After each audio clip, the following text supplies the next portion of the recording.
Otro tema, Sergio Lorenzo Denis, que les propongo para una revisión general, es lo que toda la semana pasada en este portal estuvimos siguiendo muy de cerca con una presentación especial sobre el libro de la colega periodista Anabel Hernández. El caso Ayotzinapa, este gran caso emblemático de los jóvenes desaparecidos de la normal rural Isidro Burgos, ha entrado en una fase de información muy importante y delicada también. Estamos frente a una investigación periodística que incluye varias cosas, que incluye testimonios relacionados con gente vinculada con el crimen organizado, por un lado, e incluye, desde luego, este documento interno de la Procuraduría General de la República, elaborado por el hoy exvisitador César Alejandro Chávez Flores, que coloca una especie de auditoría de la investigación del caso Ayotzinapa, una investigación de la investigación, una supervisión, o como le queramos llamar, hecha por el visitador y varios ministerios públicos adscritos a esta visitaduría, que coloca una serie de irregularidades graves, precisamente en esto que se dio en llamar como la verdad histórica del caso Ayotzinapa. Sergio, sobre este tema, independientemente de que acaba de salir el libro, no necesariamente se ha revisado con profundidad, solo un comentario acerca de la importancia que tiene que empecemos a conocer elementos incluso internos de la PGR que nos arrojan luz sobre lo que ha sido este caso, su manipulación, las omisiones y francamente lo que da idea de un gran encubrimiento casi ya en niveles de Estado, Sergio Aguayo, del caso Ayotzinapa. El documento que citas y que rescató Anabel es extraordinario. Es fundamental porque ilustra perfectamente el drama que tenemos los mexicanos con un aparato encargado de la seguridad y la justicia profundamente ineficaz, cargado de errores. Algunos se deben a la ineptitud, a que simplemente no están preparados. Otros es muy posible que se deban a complicidades inconfesables. Aprovecho para relacionar ese libro con una ley que está promoviéndose para regular la participación de las Fuerzas Armadas en el combate al crimen organizado. Y en Ayotzinapa, el 27º Batallón tuvo un papel fundamental por su omisión o por su acción. Lo dejo por un lado. Lo que Anabel señala lo confirma el general secretario en el comunicado que publica hoy en El Universal, porque es evidente que el ejército no está conforme con el papel que está jugando y que está exigiendo, eso ya lo sabíamos porque lo hemos escuchado en privado de diferentes integrantes de las Fuerzas Armadas. Lo que ese comunicado demuestra es que ya están exigiendo que se les regule la manera como están funcionando porque anticipan una guerra todavía larga y porque ya es el síndrome Carstens en el sentido de que cada quien está buscando protegerse en este final de sexenio que podría serlo, parafraseando a Miguel Bazáñez, la sexta crisis. Pues ahí están los dos temas, Denise, efectivamente el caso Ayotzinapa con esta investigación de Anabel y las informaciones que se han revelado recientemente. Y bueno, de la mano también de lo que está diciendo Sergio sobre este marco legal y jurídico para sostener de otra manera la actuación del ejército mexicano que ha estado ahí de facto a lo largo de los últimos 10 años que se están cumpliendo de lo que se denominó el arranque de la guerra contra el narco. ¿Qué dices, Denise, de los dos asuntos?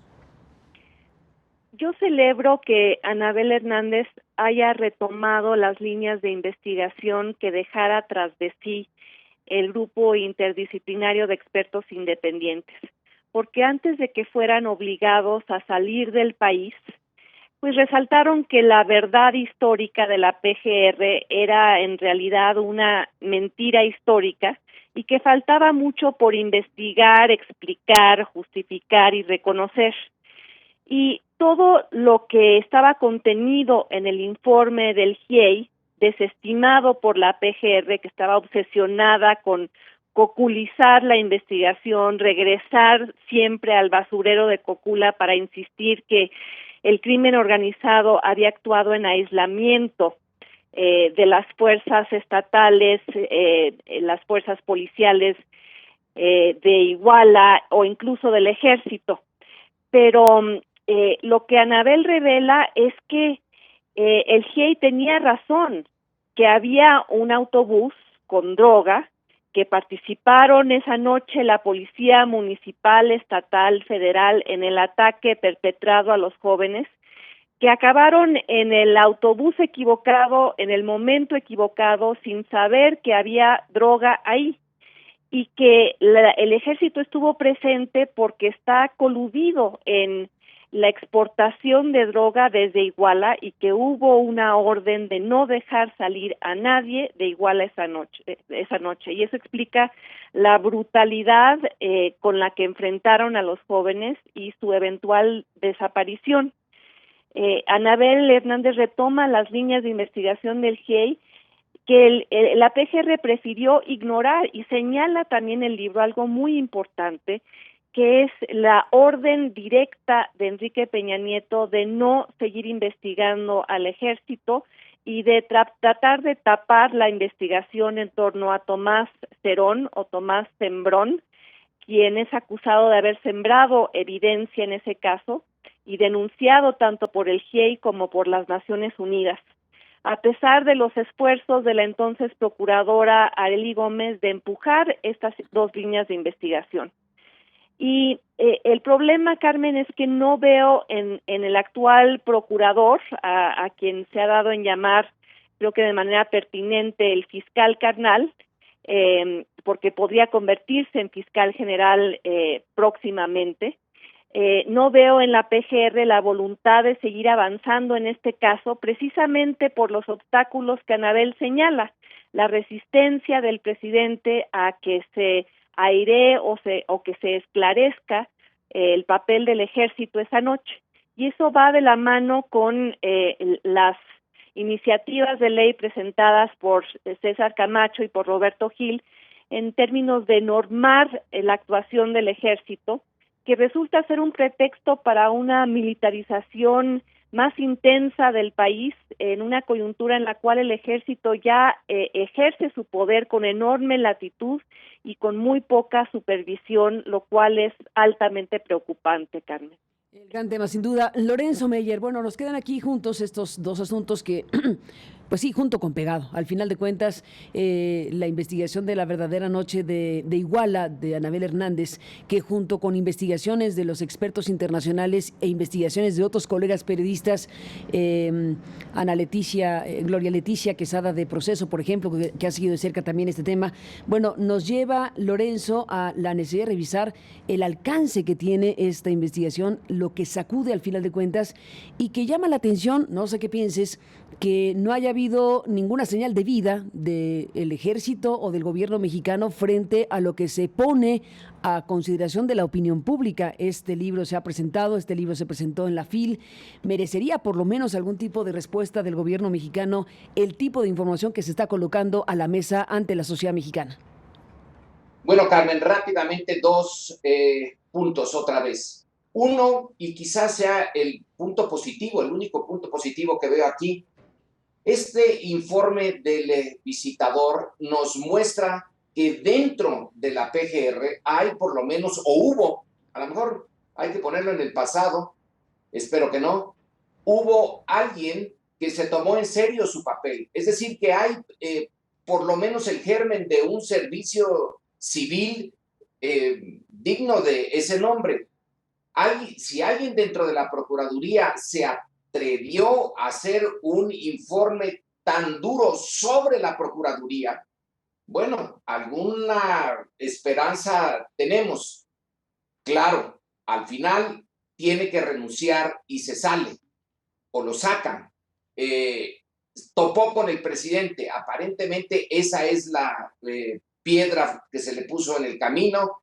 el presidente no quiere que se siga adelante en esa investigación interna, pero por lo menos se hizo y por lo que Anabel nos deja saber, se hizo bien, se dijo quiénes son los responsables, dónde estuvo el fallo. E insisto, este es un punto positivo dentro del mar de cosas que están mal. Y ahora el otro, el del ejército. Este sí que es un tema delicado porque hay razones también por parte del general Cienfuegos. Bueno, una posibilidad es hacerle como Carstens, decir, tengan su arpa, yo ya no toco y me voy a Europa y listo. El general Cienfuegos está una y otra vez diciendo el ejército se está desgastando, pero no se va a ir, va a quedarse ahí y está diciendo que hay que redefinir la seguridad interna. El ejército ha sido, desde antes de que existiera el PRI, la institución fundamental para el nuevo régimen, una vez terminada la revolución, es el ejército. Y aun cuando existía el PRI, a partir de 1929, el ejército siguió siendo el centro de la columna vertebral del poder. Cada vez que había problemas, ahí estaba. Hace mucho tiempo que ejerce esa función, pero bueno, ahora se llegó a niveles ya muy altos y además a una vigilancia internacional que antes no tenían. Con el pretexto de la Guerra Fría se dejaba que hicieran lo que quisieran y ahí está el informe sobre Guerrero, donde claramente se dice cómo el ejército eliminaba físicamente a los que consideraba el gobierno sus enemigos. Bueno, ahora está bajo el escrutinio también de los ojos externos. Necesita el ejército una redefinición porque la necesitamos nosotros, todos nosotros necesitamos una redefinición de qué es la seguridad interna. Si nada más, y con esto termino, nos pusiéramos a pensar en qué pasaría si en Estados Unidos el Pentágono se decidiera a estar persiguiendo al crimen organizado y hacer a un lado al FBI, a las policías estatales, a las policías locales, bueno, aquello sería simplemente impensable, casi tan impensable como que Trump sea presidente. Pero en México pareciera ser lo normal.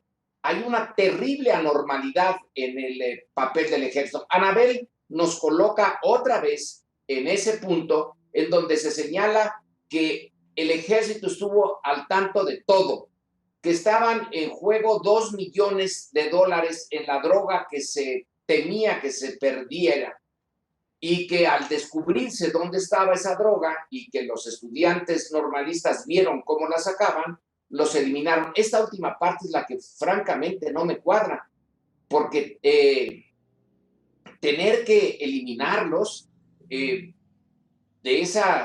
con esa brutalidad, los estudiantes de todas maneras no hubieran podido hacer nada para detener esa droga, siguió su camino hacia Chicago o hacia donde fuera, pero de todas maneras nos pone a todos como ciudadanos ante la problemática de tener que volver a preguntarle al presidente, al ejército y a la PGR que expliquen otra vez el caso. Y concluyo, es interesante que haya habido al menos un visitador que se jugó el todo por el todo, hizo un buen trabajo, nos lo deja ahí a nosotros. Claro que Anabel es la que nos trae el documento. Si no hubiera sido Anabel, pues seguimos sin saber que dentro de la PGR puede haber gentes con dignidad y con sentido de lo que es servir como procurador de la justicia para una sociedad